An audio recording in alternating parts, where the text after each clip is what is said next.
Mic test, it all comes down to this. Mic test, it all comes down to this.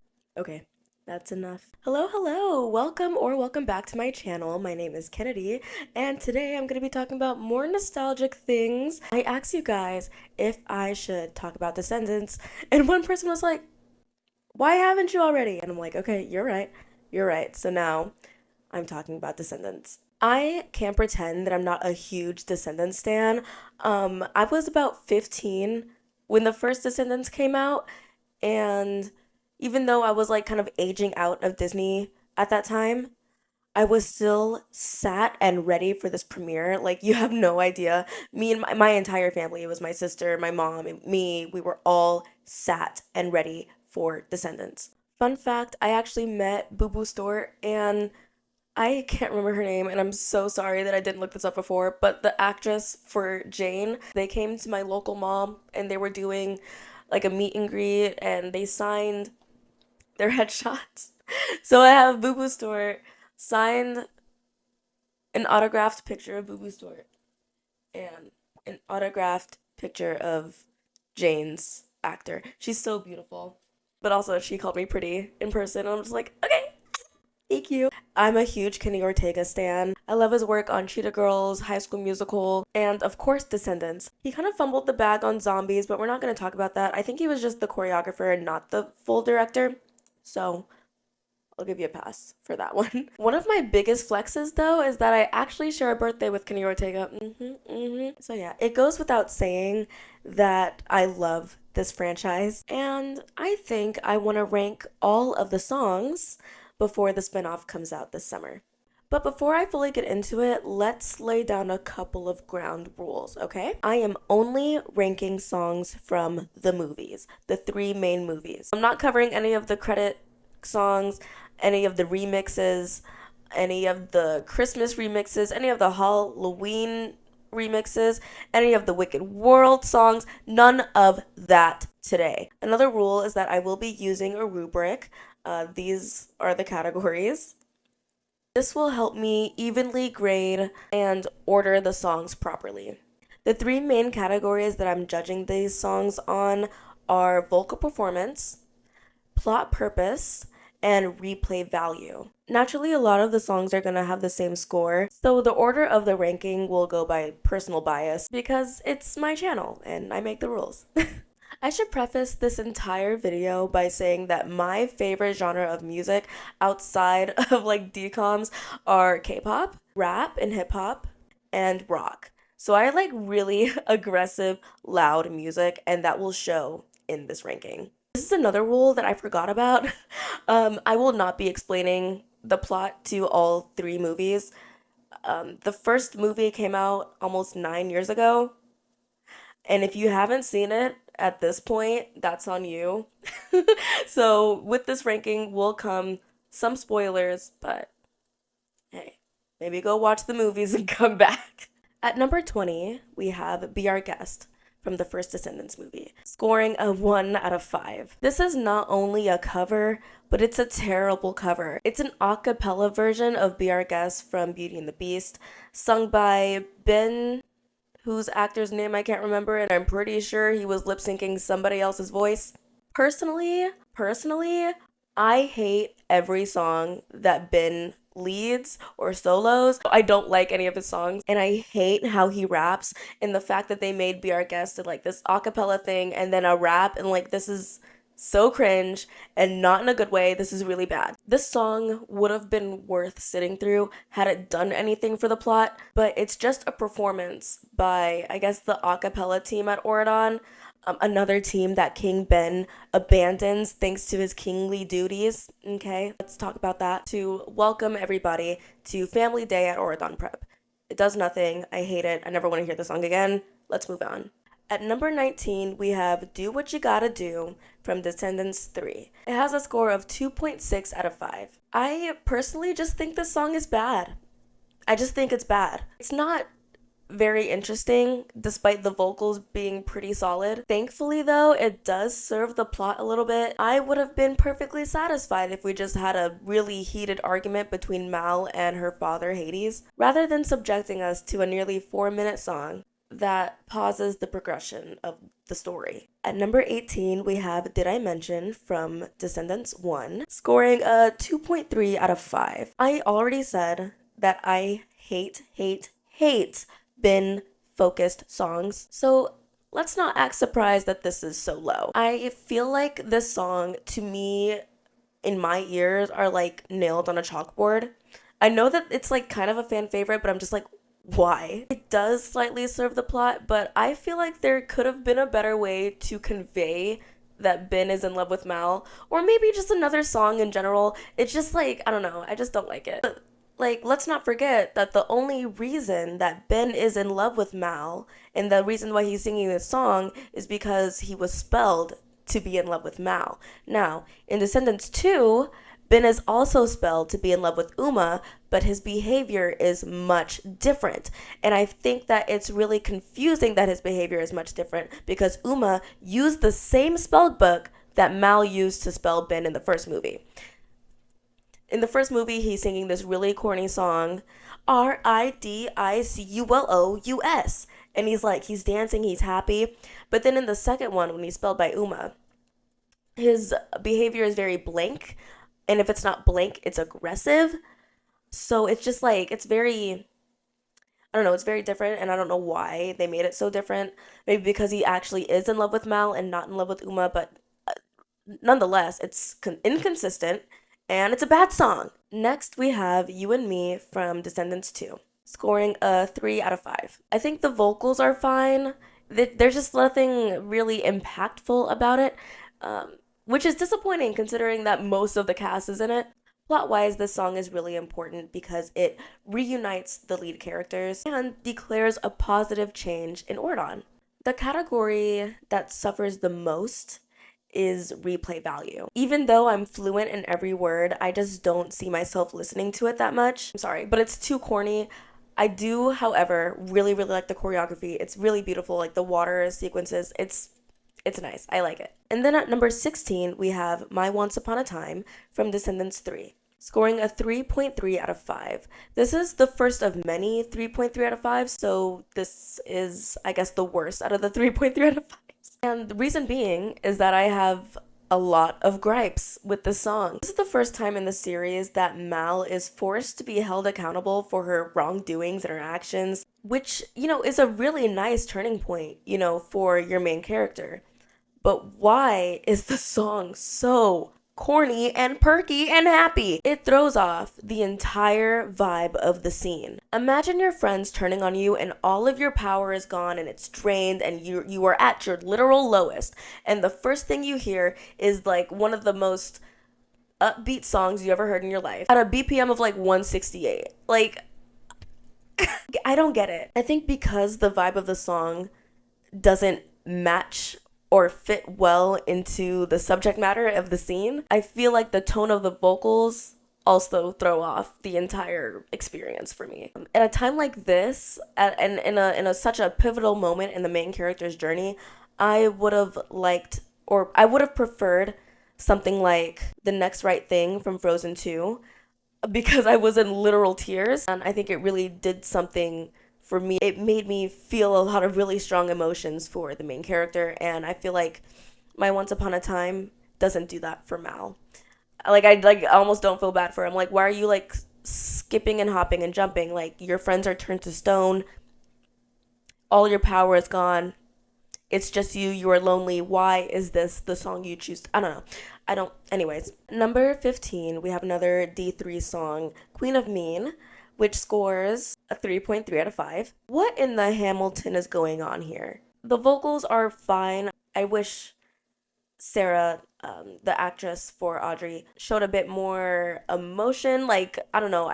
I wish that she were more threatening when, like, she was in the booth. Like, I wish she sounded more, I don't know how to describe it. I wish this were a more intimidating villain song. Plot-wise, though, this is very, very important. Audrey has always been mean, but this song is like her snap. Like, she's snapped, and now she's gone from mean to evil. And that teaches us the true difference between mean and evil. they're different, and that's important, especially in this universe. However, I think the song would have been more impactful if Audrey were nice from the very beginning. Because then I would genuinely feel bad for her that her boyfriend got stolen and her dreams of being queen were shattered. I would feel really, really bad for her had she not been so mean and discriminatory towards the VKs in the first movie. But even then, even though she was mean, like, they did her dirty and they didn't apologize until the end of the third movie. Like, I would be mad too. I would have stolen the crown too. I don't know, like, I would have turned evil because that's the type of stuff that turns somebody evil. But I digress. I don't like listening to Queen of Mean without the context of the story, so it has a pretty low replay value score.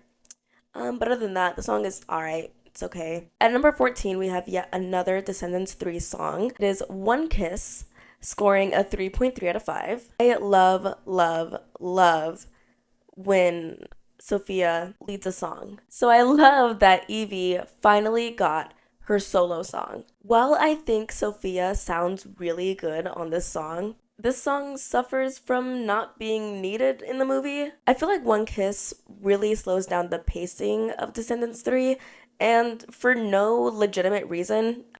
I feel like out of all of the plots going on in Descendants 3, because let's be honest, it's pretty messy, I feel like Evie questioning and evaluating her feelings for Doug is like the least of our worries. It's kind of like an F plot, maybe even an S plot, because that's like, it's not important. From the first moment that Evie and Doug met, we knew that they were going to be a perfect couple. So this is not a very important song for us as an audience. For her, maybe, because like they made her smart in the first movie, smart in the second movie, and then they made her dumb in the third movie. They like completely changed her character. So it's important for her, but it's not important for us. Overall, I do think this song is really fun, and it reminds me of like a Teen Beach Movie song. So I'd listen to it outside of the movie, just as long as like I'm in that DCOM mood. If you know what I mean? It's a very specific mood. At number 13, we have another song from Descendants 3, Break This Down, scoring a 3.3 out of 5. Out of all of the ending songs, I think this one is my personal favorite just because of like the meaning behind it. I think the vocals are fine. I don't really like the sound of the song overall, but it does earn a perfect plot score because this song celebrates everything that we have been hoping for since the first movie, and that was for the Isle of the Lost and Oridon to unite and everyone can get along and there's no more segregation in this universe. At number 12, we have a reprise, which I'm surprised I even like included in this ranking, but it's important to me and I like it. So, If Only reprise from Descendants 1, scoring a 3.3 out of 5. I love a good reprise. My favorite one, I think of all time, is the Mother Knows Best reprise from Tangled. Please, that is so, so, so good. I think it's even better than the original full song. But anyways, back to Descendants, back to If Only. But I do wish it were a little longer. I think we could have really benefited from like another chorus that changed the lyrics slightly, because I think we need just a little more time for Mal to mourn her very short-lived relationship with Ben.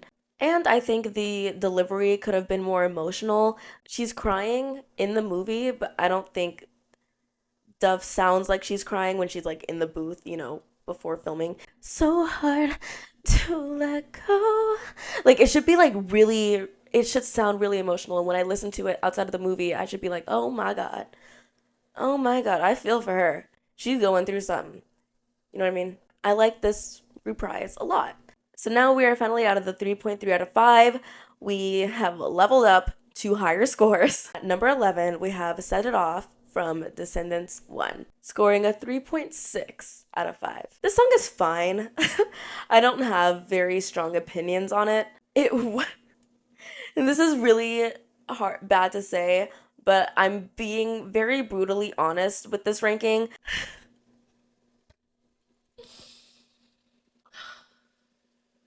This song would have been higher had Sophia not hit that heinous first note. That wasn't good.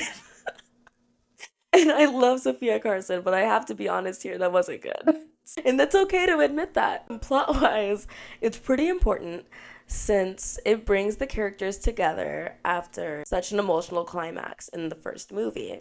But yeah, no strong opinions, and now we can move on to the top 10. At number 10, we have Evil Like Me from Descendants 1, scoring a 3.6 out of 5. This is Musical Theater 101, and Kristen Chenoweth earned an A frickin' plus. Her delivery was spectacular, and it outshines a lot of Disney Channel original movie musical performances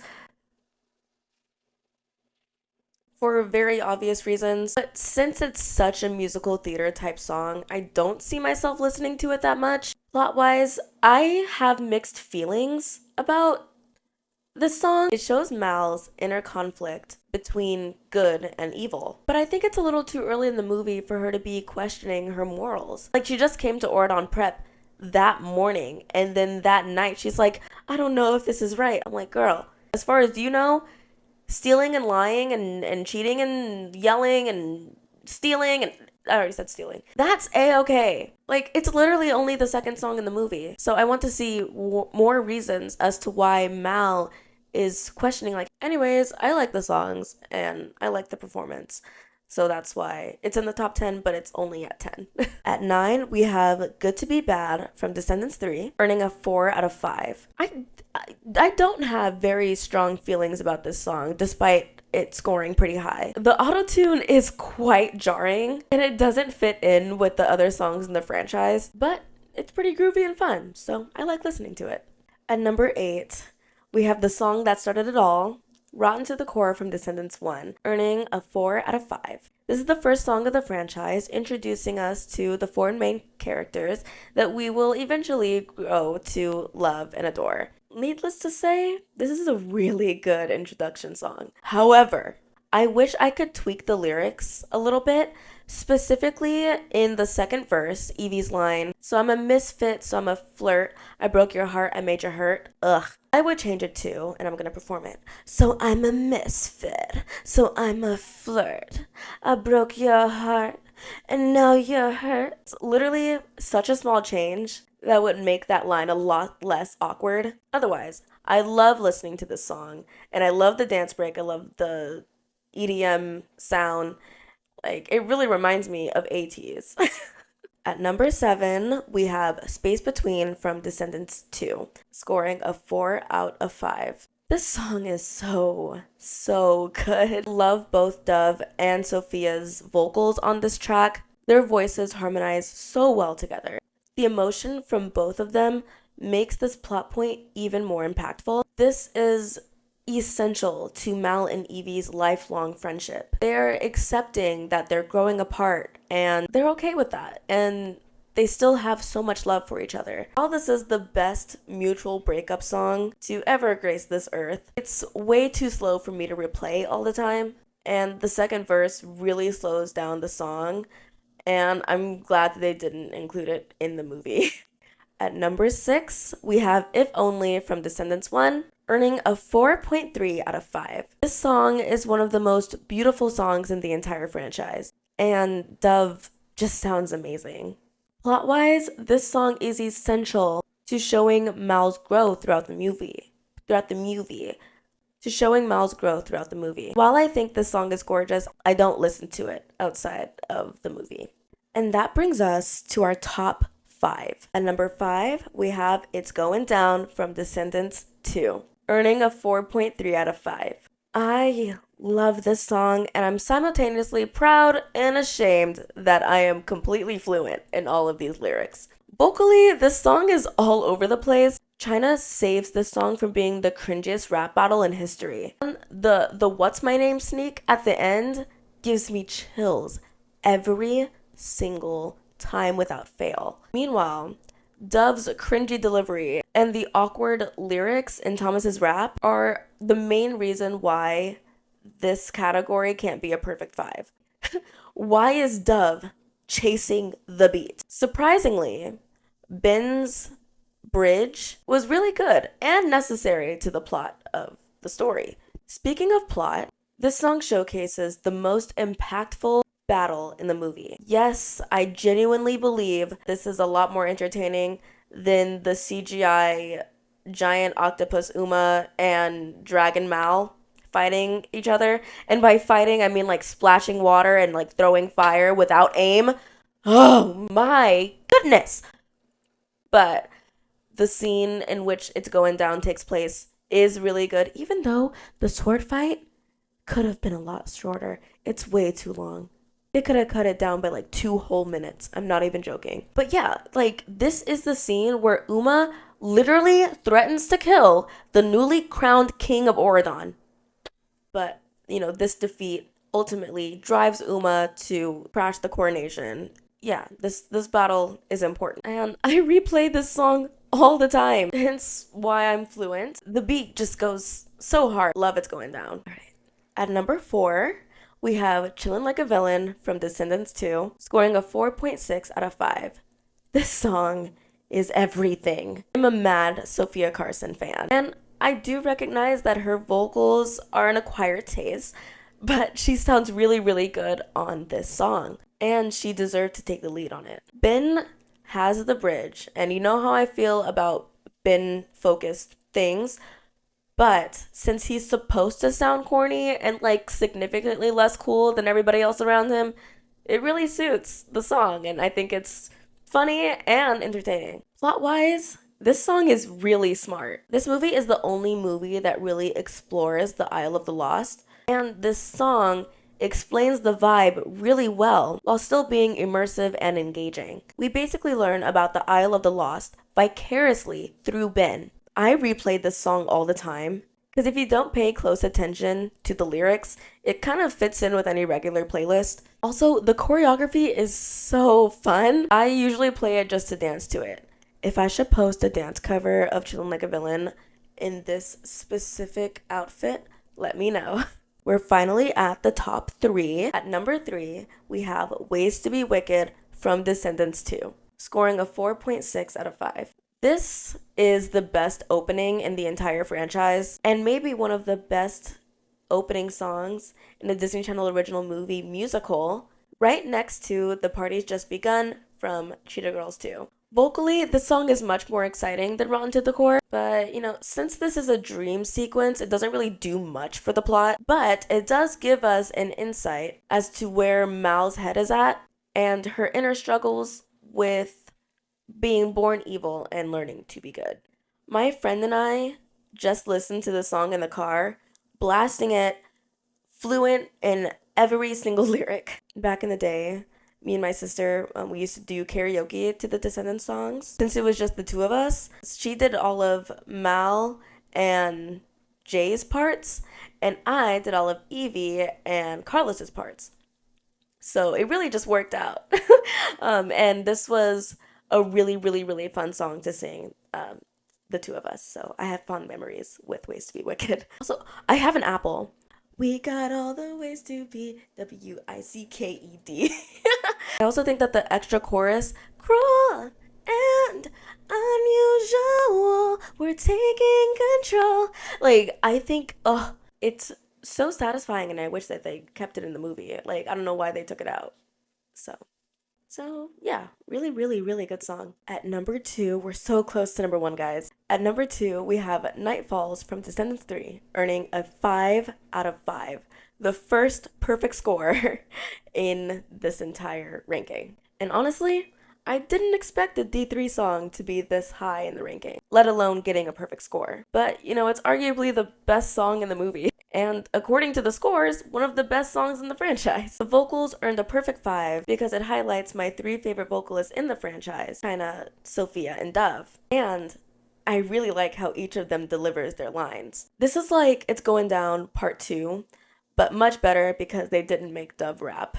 In terms of plot purpose, this song is very important to the progression of Mal and Uma's relationship. And it's a really important turning point for the characters. Mal and Uma had been rivals since childhood, so before the series even started. So for them to come together and learn to trust each other in order to save Auradon shows a lot about the progressions of these characters. It shows how Mal is beginning to prioritize Auradon as a newly crowned queen. And it shows how much Uma matured from her petty and vengeful actions in the last movie.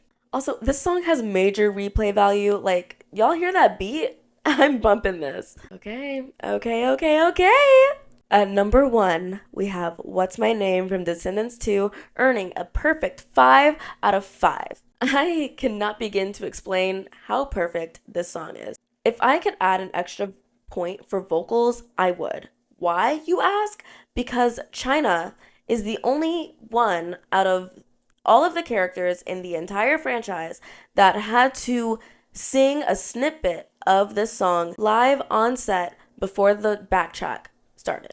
And she sounded just like the CD. From the first line, "This is all hands on deck," her delivery is punchy, and she establishes herself as a legitimately intimidating villain. The way she spits out her lines on the very next line, "I'm getting tired of the disrespect," further drives that point home. Skipping to the end, her ad-libs in the final chorus are so good and add such a nice touch that really completes the song. And let's not forget how fun Thomas's rap is as Harry Hook. China and Thomas had rent due and it was paid in full. Plot-wise, this song perfectly introduces Uma as a new character and a new villain. It shows who she is as a person, her influence on those around her, and her motives going forward. This is literally my go-to karaoke song. At the place that I usually do karaoke, they only have one Descendant song, and it's this one. So me and my friend, we always sing it. I'm Uma, and they're Harry. It's a really fun time. So since it's my go-to karaoke song, it obviously has really good replay value. It easily blends in on playlists, especially if you like 80s. This can sneak onto one of their playlists as well. The choreography is also really fun, especially this backup dancer with the swords. I seriously did not notice him until like the last time I watched it, which was like 2 weeks ago. Seriously. What's My Name is such an entertaining sequence, and it sounds really good on its own, and that's why it is number 1 on my ranking. Thank you so much for tuning in. This is my first time talking about Descendants on this channel, so I hope it does well. I want to see how you guys feel about this ranking, if you guys agree, if you guys disagree. Also, peep the fit. It is inspired by one of my favorite characters in the series. Can you guess? Hopefully that gave you enough time to guess, but yeah, this outfit is inspired by Evie. Everything is from my closet, even this crown. I don't even know why I have it in my closet. A VK outfit is not a VK outfit without fingerless gloves. So I had to add that on. Are you excited for Rise of Red this summer? I can't lie and say that I'm not excited. I'm really looking forward to seeing Brandy reprise her role as Cinderella. To all the youngins out there saying, if Cinderella's black, how is Chad white? Go and watch Brandy's Cinderella, okay? And you'll notice that a black queen and a white king made an Asian prince, all right? Genetics and Punnett squares do not exist in this universe, and I kind of like it like that. This is a fantasy world. Let's be for real. Race doesn't matter. I was rewatching the movies with my friends, and that's what inspired me to make this video. But I also noticed myself talking about potential ships in this series. So let me know if I should talk about those. Thank you so much for watching. This was Kennedy, and I will see you next time.